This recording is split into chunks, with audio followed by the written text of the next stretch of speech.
Video, I think. Let's make sure. Yeah, okay. Video. Anyway, lovely day again. Mostly. It's really getting quite better. You know, still some daffodils left, which is really late for them. May and such. Anyway, so I thought today would be, I did addiction. The related term would be the parasitism or cannibalism in the other vernacular. I think I'm going to go with crap. I like crap. Consumption, reproduction, addiction, parasitism.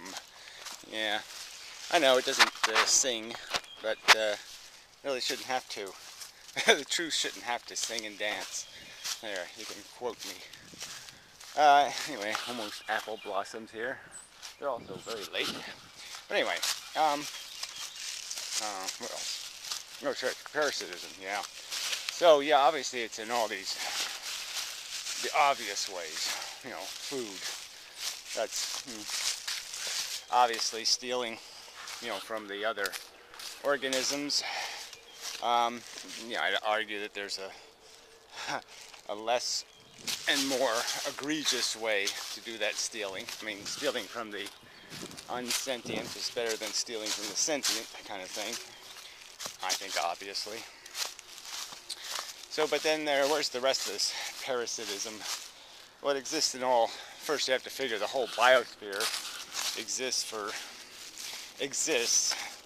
as a necessary condition of your existence. There's no you without it, and there's no you without, you know, the fertilizing of the soil. You know, through the decomposition of the organisms. It may be possible, maybe, to, you know, reduce the amount of sentient life and still retain a habitable biosphere, but hard to say. I mean, that was a long time ago in Earth's history, when the first little animals crawled out of the ocean to exploit to parasite. Yeah, the plants. Anyway, so yeah, so your existence costs a lot. It's very expensive in terms of what you're feeding on, so to speak. I mean, to glorify or defend the existence of human beings, you have to defend a whole natural bloodbath full of great tragedy. They're all very sad stories. They all end in some sort of choking horror, you know, and blood and such, and nasty.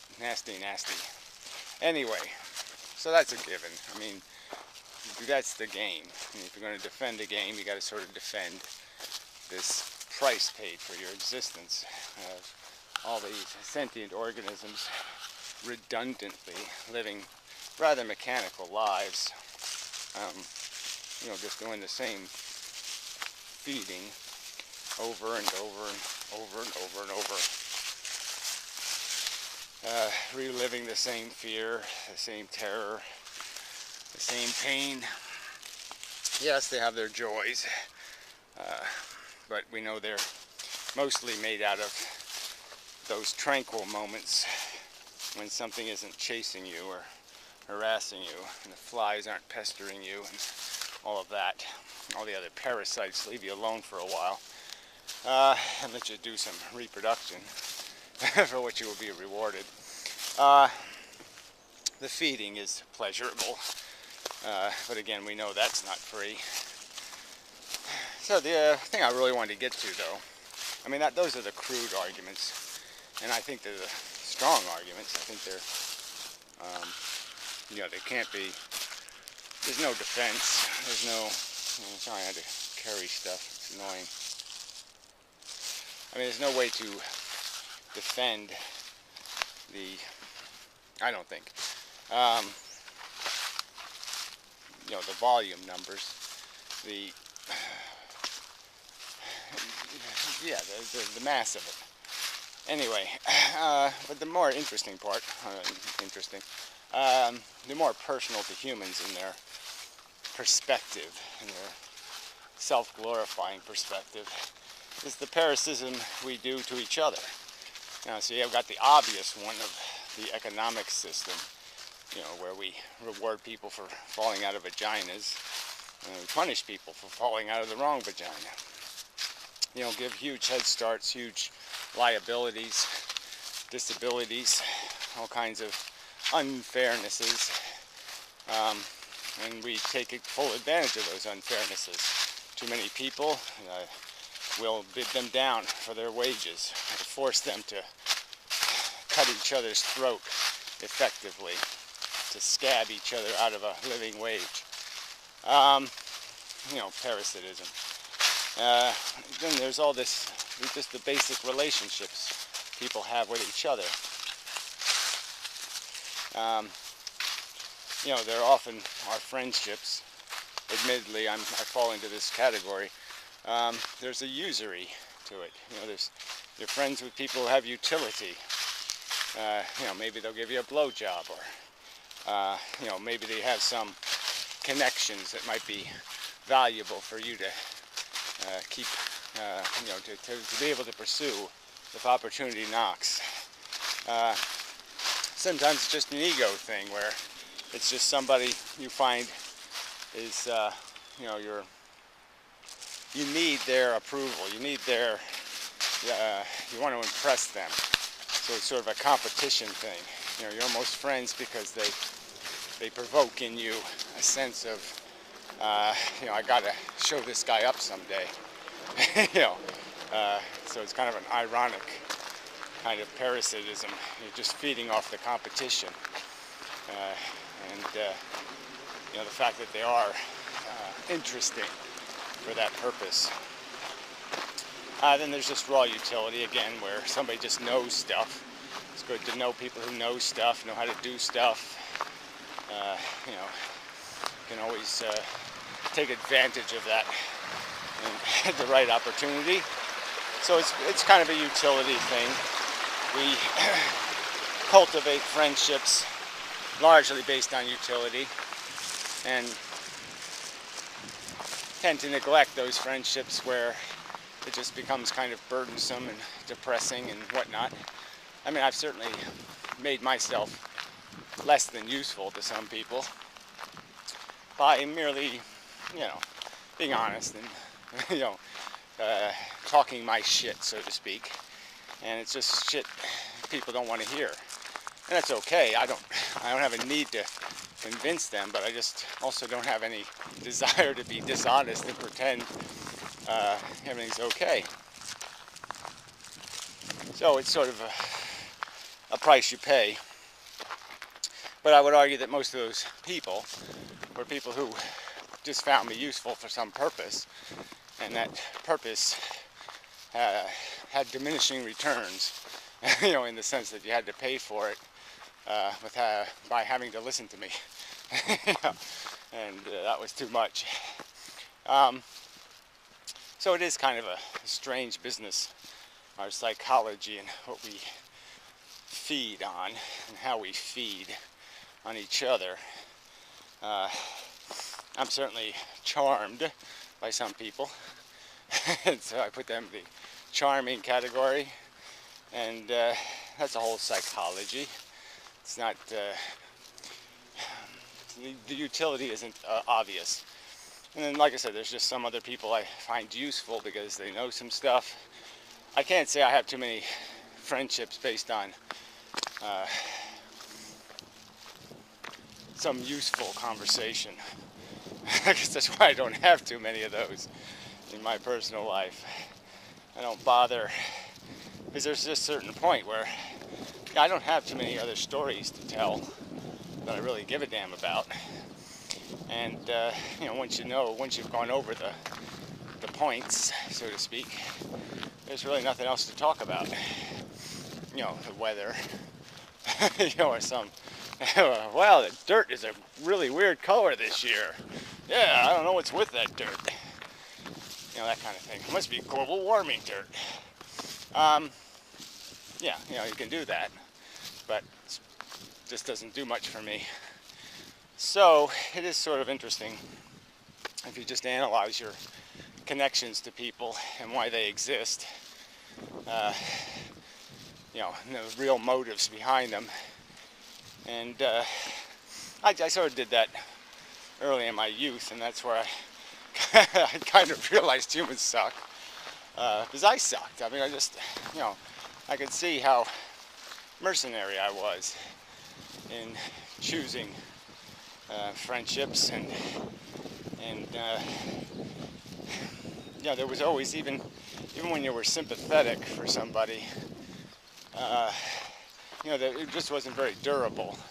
You know, sympathy just doesn't last, and even that's kind of a dishonesty. You know, that, you know, be somebody's friend out of some kind of pity or something, and you know, like I'm doing the right thing. So I was getting like right thing points because I was befriending somebody who needed a friend. So even that was a kind of mercenary. And the fact that, yeah, I was gaining character points, ironically, you know, by doing something fundamentally dishonest. But there's no way to not do it and have character. So even though it's slimy character, it's the only character we got. It's better than no character. It's better than demonstrating no capacity to understand that other people might need a boost now and then. It might be your job to provide it, you know, without any direct payment. So I suppose that's the counter example to most of our relationships, are those that we protect and cherish because they have a currency in the reward of good deed doing. How you doing? Some big tires. Big tires. It's like pedaling a motorcycle. Hello. How you doing? Good. Anyway, where was I? Going down to Lever's Lane or something.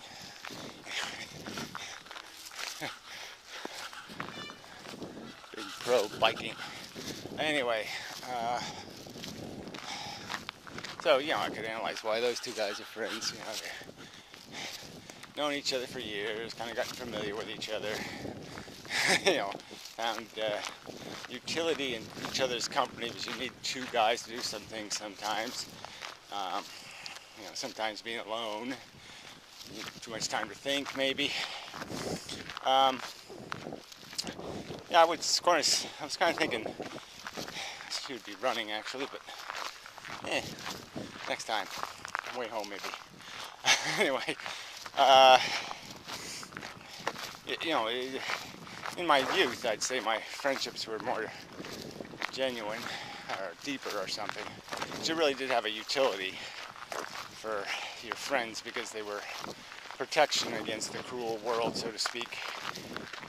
They were a place you could go where you know, you didn't find the same kind of negative judgments and all that crap. And maybe there still was utility in it, in the company. But I guess that's part of it. It's part of doing that whole learning thing, and it's hard to do that in isolation. It kind of is good to have somebody to do it with, because they can give you interpretations and reactions that you might not have occurred to you on your own. So in your play, you can do a lot of learning through each other's experience. Sort of maximizes your growth and your maturity. So anyway, but yeah, the overall, the substance of our psychology is mercenary. The basic noodle of it, you know, is a desire and want machine, and it writes itself little narratives, little stories on how it can achieve these ambitions, and we often place other people in those stories in kind of a very, you know, kind of a negative utility kind of role, kind of a mercenary. This very, what's in it for me? And we're often, what's in it for me when it comes to maintaining connections to people. Yeah, and so it just more example that even in the relationships we consider sacred, even those ones founded in love, there's really something mercenary going on, that it isn't just for love. And even when it is for love, that itself can be very selfish. It's love of having a trophy, love of having something better than you, admire you, more just feeding, more of the machine feeding. And it's just a sad, horrid, nasty fact of our existence. But this is the game we're playing. That isn't so bad, but it's a game to endorse. That's where people go all wrong. Play the game because you're a player. You've been designed to play. So go ahead and play. But don't. Don't maintain. Don't perpetuate. Don't endorse. Because it comes at too high a price. It just does. Anyway, I've learned to not hate that word. I don't know why. I was supposed to get rid of it last year and I didn't do it. So I'll try to do better. As I often just make a statement like that, because it makes me feel like I'm going to. If I say it, it usually makes you think you're going to do it. So we'll see if it comes to that. Otherwise, until next time and such, and so forth and whatnot. Yeah, mostly. Cool, pretty soon, a couple more days. Everything's way behind it. It's usually full of tadpoles, which is really quite horrible. So they all have to get annihilated.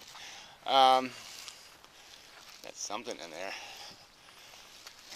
It's like something dead, or I don't know. Ugh. Some kind of creature, maybe. I will go look. You can come with me. We'll see what it is. It's probably just rubbish of some kind.